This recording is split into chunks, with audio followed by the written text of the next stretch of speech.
दोस्तों, गुरुत्वाकर्षण बल के बारे में हम सभी जानते ही हैं। यह एक ऐसी अदृश्य ताकत है जो हम सबको पृथ्वी से बांधे रखती है। अगर गुरुत्वाकर्षण बल ना होता तो हमारे पैर कभी जमीन पर नहीं टिक पाते, बल्कि हम हवा में ही तैरते रहते, ठीक वैसे ही जैसे अंतरिक्ष यात्री तैरते हैं।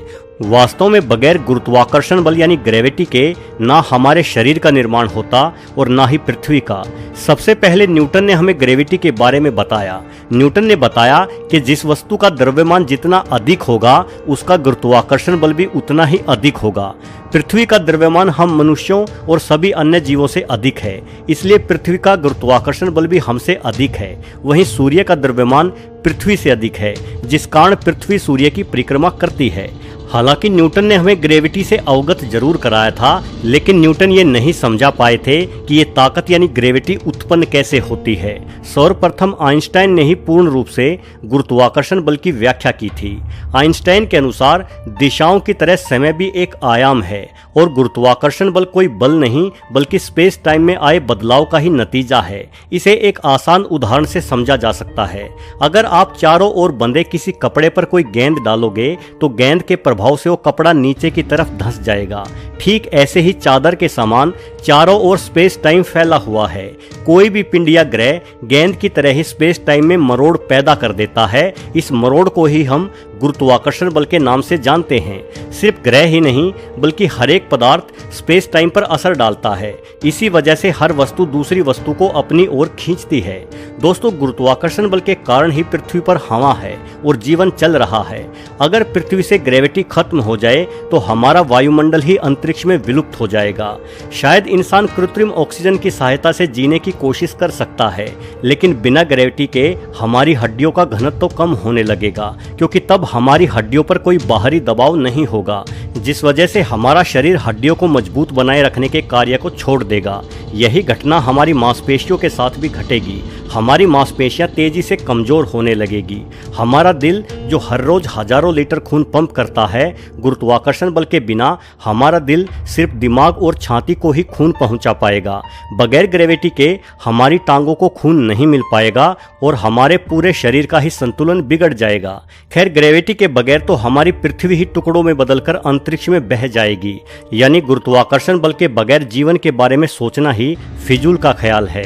दोस्तों, वर्तमान में हमारी पृथ्वी की ग्रेविटी फोर्स 9.81 मीटर पर सेकंड स्क्वायर है। अगर हम कल्पना करें कि ये फोर्स आधी हो जाए तो भी हमारे शरीर में कई आश्चर्यजनक बदलाव होने शुरू हो जाएंगे। ग्रेविटी आधी होने पर हम बहुत लंबी छलांग लगा पाएंगे और हमारे दौड़ने की रफ्तार 2 गुनी हो जाएगी। हमारे शरीर की ऊंचाई भी बढ़ने लगेगी और हमारे आसपास मौजूद पेड़ भी अधिक लंबे हो जाएंगे। परंतु ग्रेविटी आधी होने से हमारा वायुमंडल भी पतला हो जाएगा, जिससे हमें सांस लेने में दिक्कत होने लगेगी। हम तेज दौड़ेंगे लेकिन बेहद ही जल्दी थक भी जाएंगे। हमें प्रतिदिन 3 से 4 घंटे एक्सरसाइज करनी होगी, वरना हमारी हड्डियां और मांसपेशियां तेजी से कमजोर होने लगेगी। वातावरण का दबाव कम होने से पानी 100 की बजाय सिर्फ 50 डिग्री सेल्सियस तापमान पर ही उबलने लगेगा, जिसका प्रभाव समुद्रों पर बेहद घातक होगा। समुद्रों से जलवाष्प और भी ज्यादा तेजी से उठने लगेगी। नतीजन बेहद ही अधिक बारिश होगी और बहुत भयंकर तूफान भी आएंगे। आधे गुरुत्वाकर्षण बल के कारण चांद द्वारा पृथ्वी की परिक्रमा करने के पथ में भी परिवर्तन होगा, जिससे पृथ्वी का अक्षीय झुकाव भी कम या ज्यादा होने लगेगा। यानी किसी दिन बेहद अधिक गर्मी होगी तो किसी दिन आपको बर्फ गिरती हुई मिलेगी। कुल मिलाकर पृथ्वी पर जीवन बेहद विकट हो जाएगा और धीरे धीरे इंसान समेत अन्य बड़े जीव मरने लगेंगे। शायद फिर कीड़े मकोड़े ही पृथ्वी पर अपना अस्तित्व बचा पाएंगे। वहीं अगर पृथ्वी पर ग्रेविटी अचानक से 2 गुनी हो जाए तो भी पृथ्वी पर मौजूद जीवन पर बेहद ही नकारात्मक प्रभाव पड़ेगा। 70 किलो वजनी आदमी एकदम से ही 140 किलो वजन का हो जाएगा, यानी शायद तब हम चल भी नहीं पाएंगे। हालांकि पीढ़ी दर पीढ़ी इंसानों की ऊंचाई कम होने लगेगी और हड्डियां एवं मांसपेशियां मजबूत होने लगेगी। हो सकता है कि कुछ हजार सालों बाद इंसान बढ़ी हुई ग्रेविटी के साथ ही जीना सीख ले, लेकिन अधिक गुरुत्वाकर्षण बल के कारण सभी लंबे पेड़ सूख जाएंगे, क्योंकि उनकी जड़ें जमीन से पानी लेकर ऊपर पत्तियों तक नहीं पहुंचा पाएगी। इस कारण आने वाले समय में पेड़ों की ऊंचाइयां भी कम हो जाएंगी और पेड़ों का तना अधिक मोटा हो जाएगा। ग्रेविटी अधिक होने के कारण मोर जैसे बड़े पक्षी आसमान में नहीं उड़ पाएंगे, जिस कारण से उन्हें कुत्ते और बिल्लियों जैसे शिकारी जीव आसानी से समाप्त कर देंगे। अधिक ग्रेविटी के कारण पृथ्वी की घूमने की रफ्तार भी धीमी हो सकती है, जिससे रात और दिन ज्यादा लंबे हो जाएंगे। ये बहुत ही विकट परिस्थिति होगी, क्योंकि ऐसा होने से रात अधिक ठंडी और दिन बेहद ही गर्म होने लगेंगे। पृथ्वी के कोर की गर्मी बढ़ने लगेगी, जिस कारण भयानक ज्वालामुखी फूटेंगे। ज्वालामुखी से निकली राख सूरज की धूप को रोक लेगी। नतीजन पृथ्वी पर शीत युग शुरू हो जाएगा और हम इंसानों द्वारा की गई सारी तरक्की धरी की धरी रह जाएगी।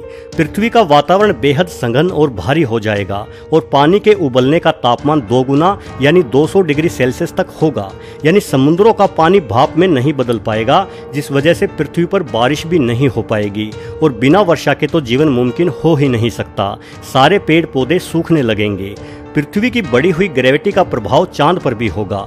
चांद पृथ्वी के और भी ज्यादा करीब आने लगेगा, जिससे चांद पर बेहद अधिक दबाव बढ़ेगा और चांद एक विस्फोट के साथ बारीक टुकड़ों में बिखर जाएगा। यानी फिर शनि ग्रह की ही तरह हमारी पृथ्वी पर भी चांद के टुकड़ों का रिंग बन जाएगा, जो निश्चित तौर पर पृथ्वी की खूबसूरती तो बढ़ाएगा, लेकिन चांद के टुकड़े समय समय पर पृथ्वी से टकराते भी रहेंगे और जीवन नष्ट भी करते रहेंगे।